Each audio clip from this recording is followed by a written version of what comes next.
Fala pessoal, beleza? Então vamos indo aí para terceiro vídeo da série Descomplicando a Obesidade e o Emagrecimento. Esse vídeo eu resolvi dividir ele então parte 1 e parte 2 para que não possa ficar muito longo, também nem muito maçante para vocês que estão acompanhando. E aí só para relembrar um pouquinho, então, no primeiro vídeo eu abordei sobre as repercussões no estado alimentado. No segundo vídeo foi abordado os fatores causadores da obesidade ou a etiologia da obesidade. E nesse terceiro vídeo eu vou trazer para vocês, nessa parte 1, algumas adipocitocinas ou adipocinas inflamatórias e anti-inflamatórias. E a primeira delas que eu vou estar trazendo aqui para vocês é a angiotensina 2. Deixa eu deixar reguladinho aqui. Aí. E aí, antes de eu falar um pouquinho sobre a angiotensina 2, o que é importante a gente entender? Todos nós, indivíduos, precisamos ter valores de pressão arterial em um nível normal. Quando a gente tem um aumento da pressão arterial, a gente tem o que é conhecido como hipertensão arterial, que, como complicação, pode dar um risco aumentado para o indivíduo ter acidente vascular encefálico ou acidente vascular cerebral, infarto agudo do miocárdio. E quando o indivíduo tem hipotensão arterial, ou seja, pressão arterial baixa, ele tem um menor fluxo sanguíneo, menor aporte de oxigênio para os órgãos e tecidos, e como consequência ele pode apresentar sintomas como desmaio, tonturas e um sintoma muito grave que seria o choque. Nós temos mecanismos que regulam a nossa pressão arterial a todo momento para que ela fique numa faixa ideal, que são mecanismos de ação rápida, de ação intermediária e de ação prolongada. E eles acontecem a todo momento de uma forma que a gente não consegue muitas vezes nem perceber. Tá? Nesse slide eu trago para vocês um mecanismo de ação intermediária, que é conhecido como sistema renina, angiotensina e aldosterona. Então imagine que o indivíduo está com uma pressão baixa e o organismo precisa trazer essa pressão para um valor normal. Essa pressão baixa vai diminuir o aporte de fluxo sanguíneo e oxigênio para os rins. E aí os rins vão perceber essa diminuição e vão secretar para o sangue a renina. Tá? E a renina ela vai se combinar com o angiotensinogênio, que é produzido no nosso fígado, e vai produzir a angiotensina 1. Essa angiotensina 1 vai circular pelos vasos sanguíneos, pela circulação, até chegar nos pulmões, e aí no endotélio dos pulmões a gente tem uma enzima, que é a enzima conversora de angiotensina, com uma abreviação de ECA, que ela vai transformar essa angiotensina 1 em angiotensina 2. E essa angiotensina 2, ela vai então repercutir de quais formas? Ela vai lá nos vasos sanguíneos, mais especificamente nos capilares, e ela vai aumentar a resistência vascular periférica, ou seja, vai fazer vasoconstrição para que se aumente a pressão arterial. Tá?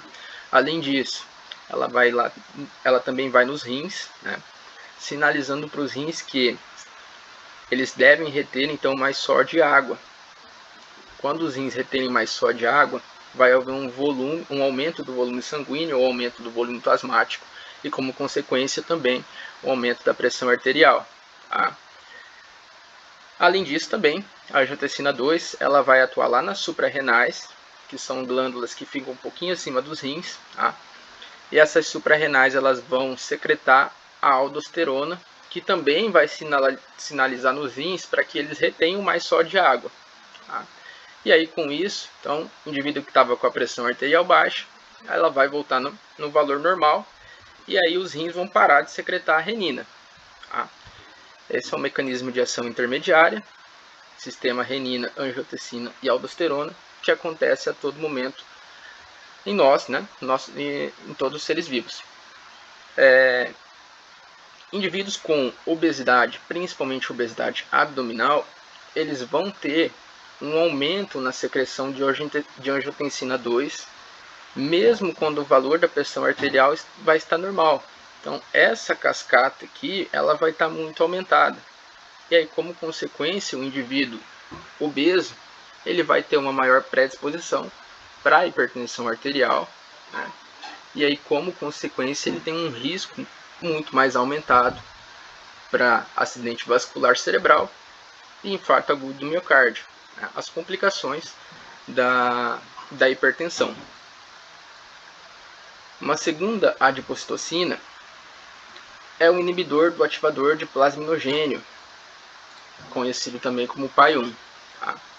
Então, nos vasos sanguíneos, de forma fisiológica, acontecem coágulos. Tá? E esses coágulos eles precisam ser quebrados. E quem que faz essa quebra desses coágulos? É a plasmina. Tá? A plasmina ela vem do plasminogênio que é produzido também no fígado. Então, tem o vaso sanguíneo. Quando acontece a formação do coágulo, o vaso sanguíneo ele secreta o ativador de plasminogênio, e esse ativador de plasminogênio então vai pegar o plasminogênio produzido no fígado e vai converter em plasmina, e a plasmina vai atuar então fazendo a quebra daquele coágulo ou a fibrinose daquele coágulo. Contudo, indivíduos com obesidade, principalmente obesidade abdominal, eles vão secretar o inibidor do ativador de plasminogênio. Então, esse indivíduo ele vai ter menos plasmina disponível para fazer a quebra ou a fibrinose desses coágulos. E aí há uma chance, um risco aumentado para que esse indivíduo obeso tenha, né, as complicações, que seriam o acidente vascular cerebral ou encefálico e o infarto agudo do miocárdio. Então aí a importância de a gente explicar para o nosso paciente ou para o nosso cliente as repercussões fisiológicas que acontecem na obesidade, que vai muito além do simples fator estético.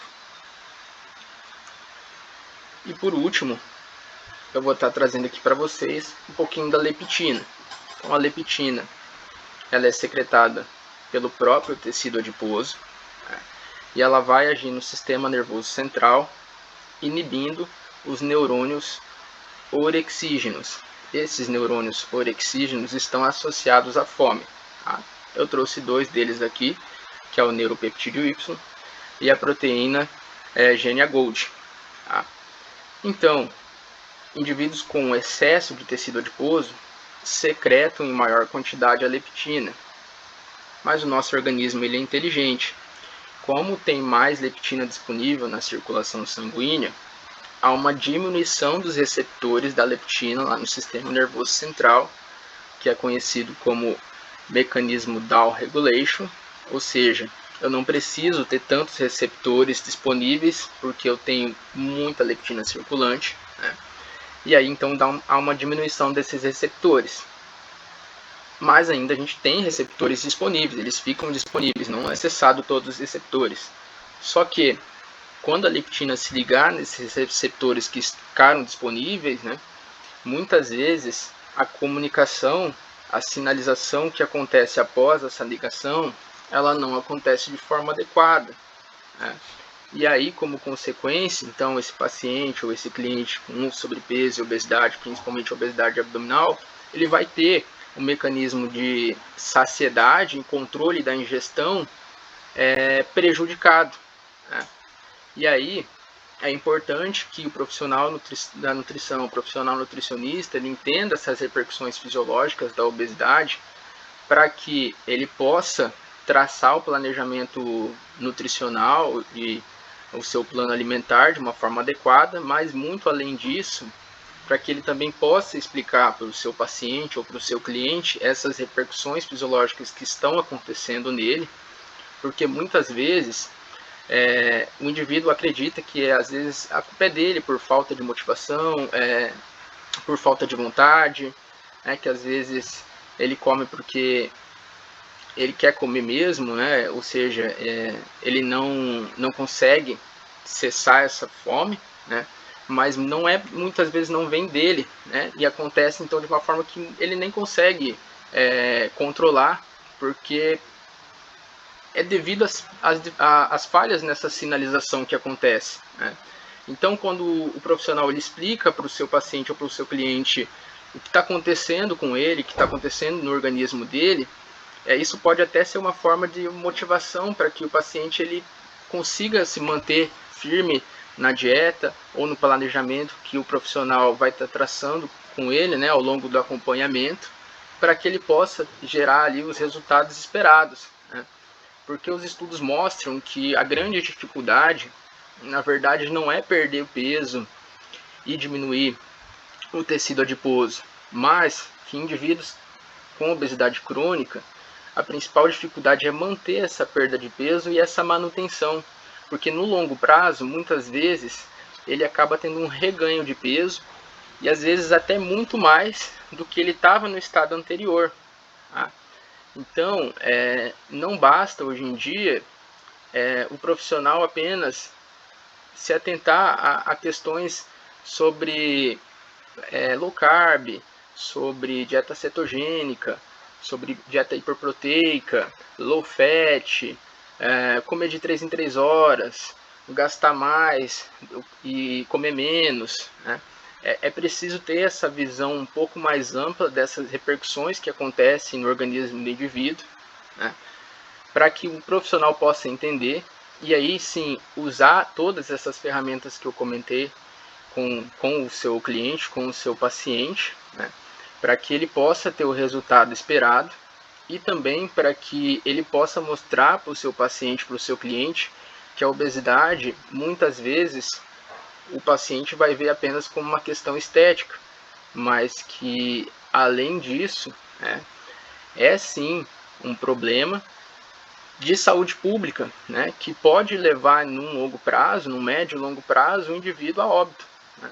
Então é importante ele ter essa visão e o paciente, o cliente entender também que muito além da estética, a questão da obesidade é também para que ele tenha uma maior longevidade, uma maior saúde e qualidade de vida. Tá? Eu espero que vocês tenham gostado desse vídeo, dessa parte 1. Acabou que ele ainda assim ficou um pouquinho longo, deu 12 minutos, mas a ideia justamente era essa, trazer para vocês um pouquinho sobre as adipocitocinas inflamatórias e anti-inflamatórias no tecido adiposo e essas repercussões que acontecem, né, nos indivíduos, para que vocês consigam entender um pouquinho mais, para que vocês tenham uma visão um pouco mais ampla do que a gente observa na internet, né, como uma questão simplesmente de estética. Tá? Isso vai muito além. É por isso que hoje é um problema de saúde pública e é por isso que nós, profissionais da saúde, precisamos atuar em conjunto com outros profissionais. Né? Então, a nutrição ela é extremamente importante, mas ela precisa também do apoio e da parceria da educação física, ou seja, do educador físico. Ela precisa do apoio e da parceria da psicologia, né, do psicólogo. Muitas vezes entra até a questão da própria fisioterapia, então os fisioterapeutas, e a gente atuar em conjunto para que o mais importante, né, possa ser atingido, que é para que aquele indivíduo, aquele paciente ou aquele cliente, além de melhorar a sua estética, ele também possa ter um aumento na longevidade e o mais importante, com saúde e qualidade. Espero que vocês tenham gostado. Se vocês gostaram desse vídeo, peço para que vocês deixem o seu like, deixem o seu joinha, compartilhem com os seus amigos, com os seus familiares, com os seus parentes. Tá? Se você ficou com alguma dúvida, deixe aqui no comentário, ou aqui no YouTube, ou me mande uma mensagem lá no direct no meu Instagram, @nutriçãocomalisson. É isso, e vejo vocês no próximo vídeo então. Até mais.